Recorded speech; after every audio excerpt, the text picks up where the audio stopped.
Okay, this is my post-fight video for Chris Eubank Jr.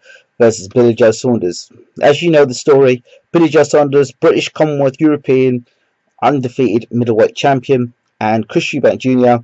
hadn't fought for any titles up to this point, hadn't won any titles up to this point, was unbeaten, backed by the father, Chris Eubank Sr., who basically did all the promotions, telling us that his son would be better than Floyd Mayweather Jr., could beat GGG and all the rest of it. You try and take what Chris Eubank says fairly seriously, although, you know, because he's a student of the game of boxing. But of course you also think to yourself, well, there's a possibility he may be hyping his son up too much. Then you go talk to someone like Ronnie Davis, who's an experienced trainer, and he says, you know, the fight won't go 12 rounds, and he'll stop Billy Joe Saunders in the second half of the fight. It won't go 12. So I think they're counting on the fact that maybe the second half of the fight, because the first 5 rounds, Billy Joe Saunders boxed the ears off of Chris Eubank Jr. and did everything he said he would do. Used the jab, used the right hand as a southpaw, landed the left hand way too many times with Chris Eubank Jr. and allowed Chris Eubank Jr. allowed Billy Joe Saunders to set a tempo for the fight. That's simply because Eubank hadn't done 12 rounds before. That's where the inexperience comes in, and he didn't believe he could do 12 rounds. He didn't want to gas himself out, so he said, well, you know what, you win the first 5 and I'll try and win from 6 onwards. Which certainly, when people talk about the fight, the ending of the fight, all the way the fight is gone, they say, well, Saunders won the first 5 rounds handily, which he did. I found it absolutely baffling. You had 2 experienced trainers in the corner, and then Chris Eubank Sr. taking the first 5 to 6 rounds to talk to his son and posing in the middle of the fight. Now, was there time for that? This was Chris Eubank Jr.'s opportunity to become British, Commonwealth and European champion in one fight. In one fight. But what was more important? Not for Chris Eubank Jr. to get his information in from the coach as to what to do. No, it was more important that Chris Eubank Sr. was seen in the ring posing and giving instructions to his son. Chris Eubank Jr. may have been a very good fighter. He may have been WBO middleweight and super middleweight champion. But a trainer he is not. Because the focal point is you and not the fighter, then you're not really paying attention to what's going on in the fight. Now, I read something on a Facebook page that Chris Eubank Jr. turned around to his trainer and told his trainer to shut up. Now, we know that Chris Eubank Sr. has had a very interesting relationship with his trainer, Ronnie Davis. Now, I've known Ronnie Davis, as you know, for a while, and I've always found Ronnie to be a very nice guy, but I've never understood how a trainer can accept the sort of nonsense that Chris Eubank and now Junior is putting out, saying they don't need a trainer. He said he didn't need a trainer, and he definitely needed a trainer, because if he had a trainer in his corner and they had taken the instructions, I believe they could have beaten Billy Joe Saunders. Because if you look down the stretch, Billy Joe Saunders was tiring, and had he had a trainer in his corner and he listened to his trainer in the fight, there were opportunities Chris Eubank could have won that fight. Because, you know, you hurt a guy, but you're not stepping off and throwing the punches the way you're meant to throw your punches. You're smothering your work. So even when you hurt the opponent, you can't land the next 2 or 3 telling punches because you're smothering your work. And Eubank was not allowed to receive that information because he didn't want to hear what his trainer had to say. And if he's there around telling his trainer to shut up, then what's the point of a trainer? I think that's total disrespect, and not on. So the fight was lost, point blank. Billy Joe Saunders just boxed well. Could Eubank have won the fight? Yes, I believe he could have won the fight had he listened to his corner.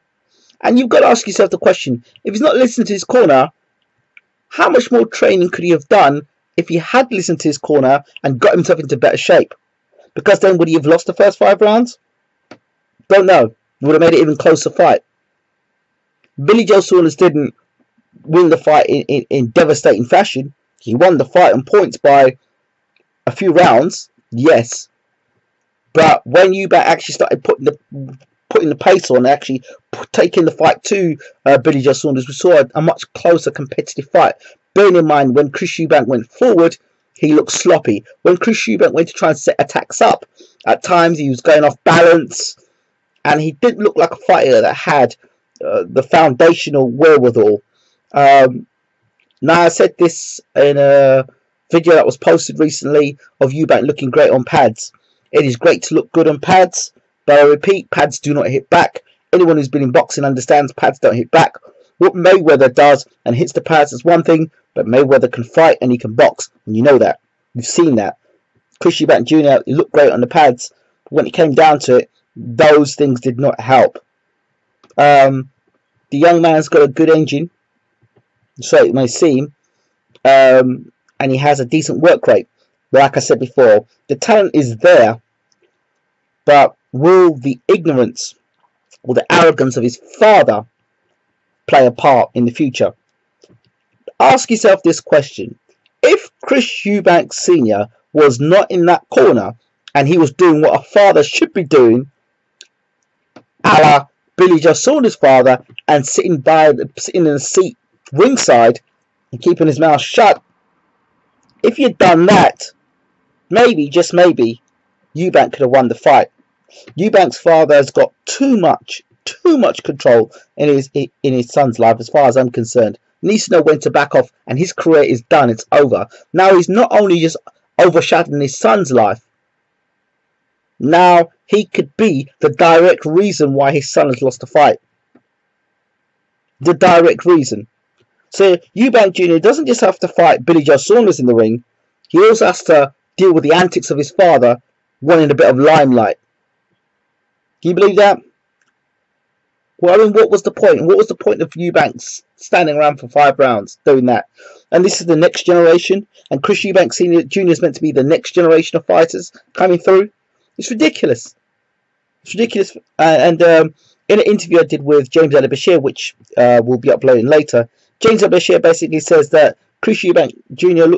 Sr. looked like a pimp, a London pimp, or a preacher. He had no business being in the ring. He's not a trainer. He had no business being in the ring. So, as for Billy Joe Saunders and his future, look, I like Billy Joe. I've told you this guys this before, and girls, but Billy Joe Saunders is nowhere ready for a world title shot. I'm sorry. I don't know what Billy does in terms of his training, in terms of his road work, but he definitely has a stamina problem. He's got a huge stamina problem. Yes, he got through the 12 rounds, but you could see through the second half of the fight, Billy did tire, and he did get caught with a lot of shots. Give Billy Joe Saunders credit. He showed he's got a good chin, took some absolute cracking shots from Chris Eubank Jr. Now, the question is Chris Eubank Jr. that big a puncher, or does Billy Joe Saunders carry a good chin? I'll tell you one thing, he's a tough guy, Billy Joe Saunders. He soaked up and came back with shots. He's got a big heart, and he knows how to brawl. I don't like seeing Billy Joe Saunders brawl, but he can brawl.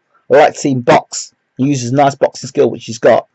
For Billy Joe Saunders, I would like to see him take some fights stateside and gain more experience. It's time for Billy Joe Saunders to leave the UK and go and fight in America and build his reputation up in America, fighting some fighters in America where he can gain more experience, and key learning fights before he goes on to fight for a world title. Yeah, I think he's got the skills actually to win a world title, but there's some developments that need to be made before he makes that jump from European to world, and you saw that in the Chris Eubank Jr. fight, because Eubank wasn't able to set his punches up correctly. He smothered a lot of his work, like I said, and I just think if he had a decent trainer in his corner, like, I think if you gave Chris Eubank Jr. and gave him over to the Mayweathers,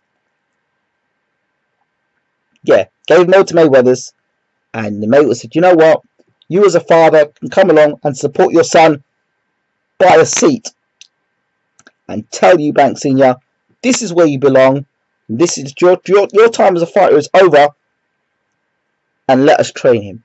If that can happen, then I think Eubank Jr. can go to the next level. But I blame Chris Eubank Sr. for the loss that Eubank Jr. has on his record. So that's the way I see it for that fight. And that's for Billy Joe Saunders. He did well. He did well. I don't think the only thing Billy Joe Saunders proved to me in this fight, he was able to absorb a heck of a lot of shots, and he was able to dig in deep and withstand what Eubank gave him. With Eubank Jr., there are more questions than answers. And the question for me is, Eubank Jr. will look back and think, if he doesn't already, what was my dad doing in the ring? Those first 5 rounds were crucial to me winning this fight. If he's not thinking that way, then I don't think he'll ever become a top fighter. Because as a fighter, you go back, you look at your defeats and say, well, okay, this is where I could have done this. This is where I could have improved. This is where I was really good. But if he's going to think that his dad's going to manage, his dad is, I don't know if his dad is his manager or his trainer, because I know on the record it says that Ronnie Davis is his trainer and his manager. Yet I don't know how Chris Eubank works in this all. I don't know. But like I said before, Chris Eubank needs to take a step aside. He's just annoying. He needs to step aside and let his son do what needs to be done. For Chris Eubank Jr., the guy's got talent. He needs to either cut ties with Ronnie Davis. I'm not saying Ronnie Davis isn't a good trainer, but the whole Brighton setup there with his dad being there, and and go away to the States, find a trainer, buckle down, shut his mouth, and just study and learn the boxing business. His dad was never ever a good come forward fighter. His dad was a counter boxer, yeah. So he was a counter puncher. So for me, Eubank physically senior had very good punching power. Eubank Jr., I don't know if he's as good as his father, but that's where it's at. That's why I think he needs to actually learn his trade, go to the States, shut that, focus in on what he needs to do, and really learn the trade properly, and run as far as he can away from his father as possible. In the biggest fight of his career, his father showed how much impact he can have in his career, and it wasn't for the benefit of him. Regardless what Eubank Sr. may think about Frank Warren may think about Eubank Sr., at the end of the day, Frank Warren was not in the ring affecting that fight. Eubank Sr. was in there affecting the fight. He was the captain of the ship, even though he wasn't even fighting. If Eubank Sr. really has that much of a problem, he wants to be in the limelight again, maybe, I don't know, he needs to do a reality show, or I don't know, if he wants to make some sort of comeback and fight bums, I don't know, so he can get a bit of limelight. But he needs to step aside, seriously, because he's actually ruining the young boy's potential. And again, I say to myself, if Eubank Sr. wasn't in the corner that night, and Ronnie Davis allowed him, just let him get on with his career and fought that night, would we have seen a different fight? Let me know what you guys think. Thanks for watching. I'm out.